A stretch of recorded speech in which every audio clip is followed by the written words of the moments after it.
so the chords, it's a standard E blues song, so you're going to have an E, a G, and an A, and then a B, and an A, right down before you go back to the E. So I assume you have the standard E blues song in your head since you're trying to learn this song, because this is a lead that's very, very intricate. So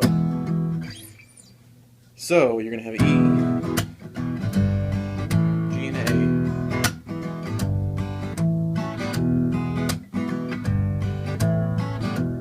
That's going to be playing the whole time behind.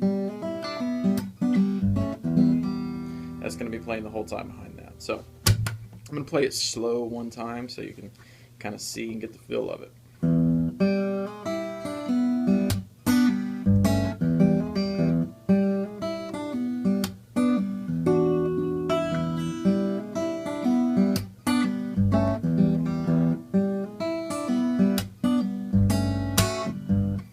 There you go.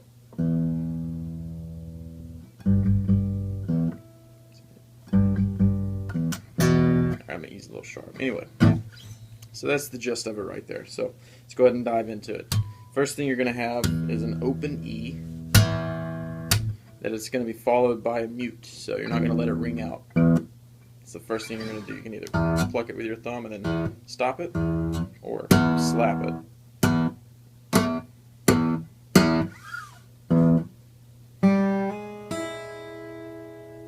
Next thing you're going to have is a hammer onto the first fret of the G, and then an open E, and that's going to ring out.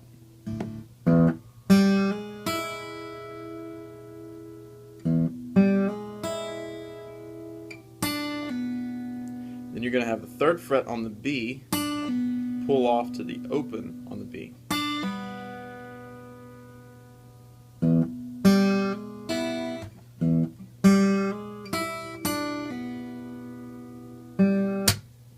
Then you're going to have an open G, and then you're going to cut everything off with a mute.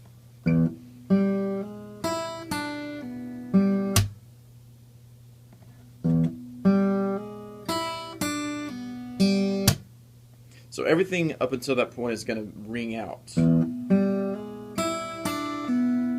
And naturally, when you let go of the B and you pull off to the open, that's naturally going to ring out. And then the E, after you hammer onto the first fret, that is also going to ring out. So you're going to have these two, the B and the E, those are going to be ringing out, and that's going to be okay. But you're going to mute all that with a slap, and it's going to be in rhythm.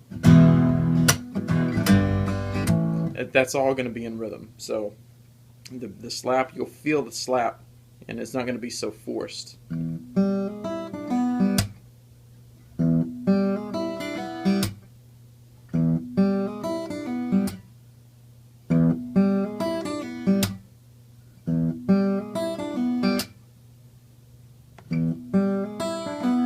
So if you practice that first half enough, it'll rhythmically come to you, and it won't feel so forced, especially when you don't have anything behind it right now to get it, the rhythm right and everything. So right now it's okay. You can just practice that part and everything.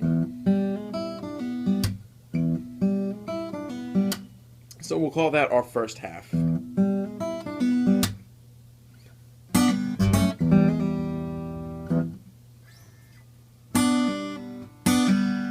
So the next thing we're going to have coming off of that slap, we're going to have the third and fourth fret of the B and the G strings pull off to open G and open B.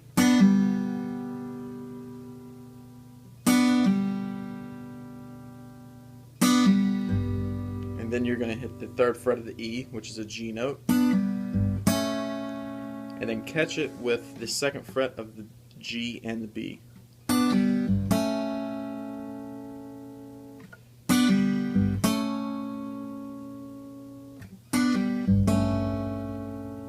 And here you can do this next part either way. You can either hit the G again, the G note, the third fret of the E, or you can hit open. There's not really, it's happening so quickly, there's not really a huge difference between either one. It's just a transition to to the first fret, hammer on and pull off on the G.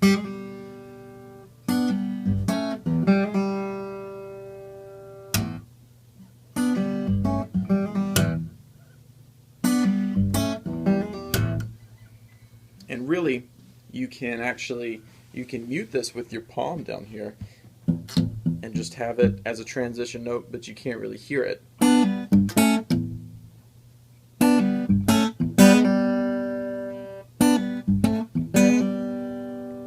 And that's if you want to use your palm and not let the whole thing ring out. That's a little easier to do it that way as well. And then after you hit the hammer on and pull off on the first fret, you're going right back into it with the open E, and then mute it again.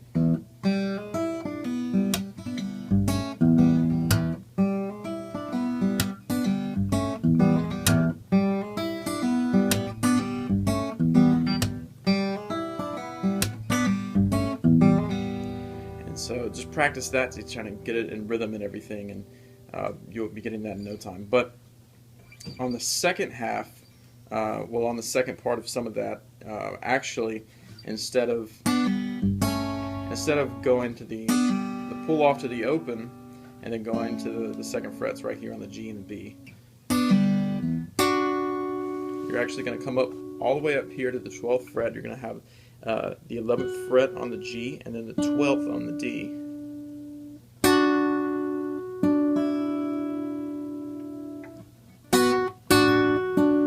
Then follow that up with the D string and the E string and let that ring out.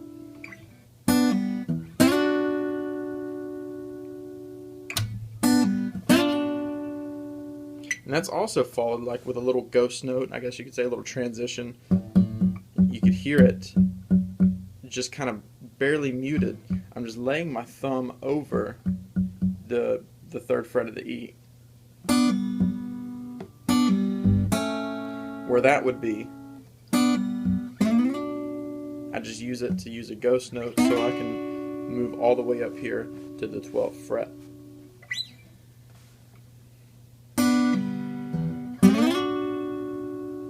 And you can either slide into it or just go into it outright. And that takes place of place of the second fret and the hammer on, and that happens the second go round. Not every time, but sometimes.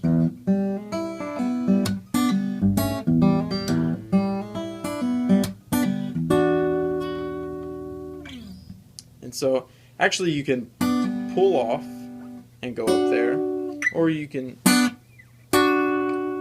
pluck it and then travel right up there, and you won't. Like I said, it's happening so fast sometimes. The little subtle differences don't make a huge difference, and you can actually go either way. You can pull off, or you can go straight into it without the pull off.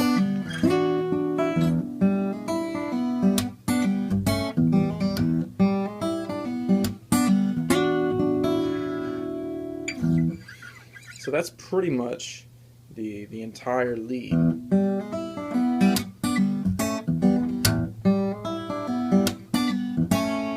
Except sometimes leading up to the B up here, which I'll teach in just a second. When you're all in my baby's arms.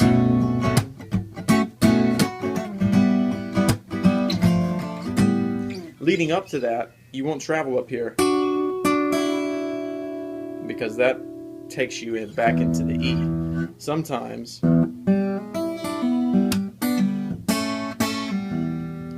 I go with the second fret of the G and B, hit it twice, and that allows it to, that leaves my thumb free to travel up here to the B, which in the standard E blues, as we taught before, that's in the middle of the turnaround.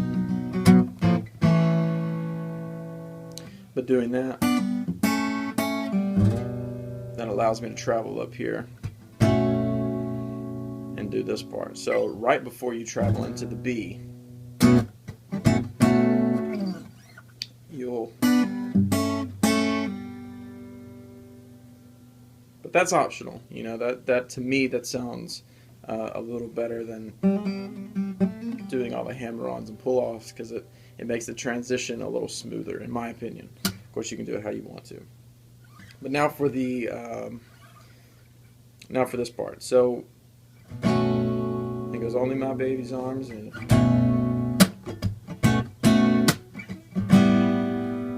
the core of this is a B. I'm not sure exactly what this is. It's a little more like a jazzy minor sounding chord, but I'm not sure the exact name of it.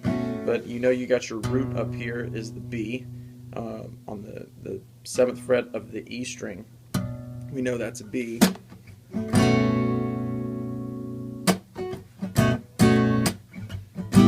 To an A.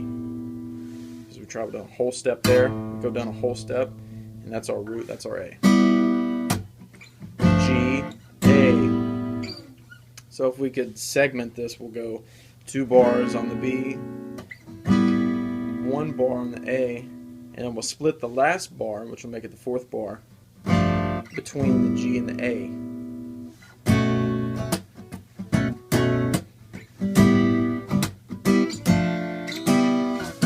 And then we go right back into the E.